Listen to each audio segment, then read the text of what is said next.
Ayan guys, ayan na guys, yung hinihintay nyo sa akin. So medyo nakasuot na ako ng uniform na yan guys. So ayan sa salamin. Ayan na, nakasuot na ako. Iba na rin yung pantalon ko.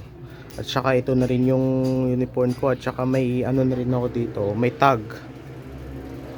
Itsura ko oh, ayan na oh. Ganyan na ako ka itsura. Parang grade 10 na ako eh. Grade 3 pa lang ako eh. Yan, ayun guys, so meron na akong uniform, dalawa. At saka dalawang pantalon, ito. At saka itong uniform pala nito guys ay merong bitones. Merong bitones tong uniform ko. Ayan, merong bitones. Labo, ano ba yan?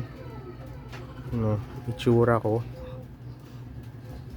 Yan, medyo undate na rin po ngayon. Ay, it's January 27 na po. It's Monday, so first day of school ko ngayon. Ayan, so medyo wala pa akong PE uniform sa Friday. Ayan, so uniform pa lang. Yan, medyo papasok pa lang ako.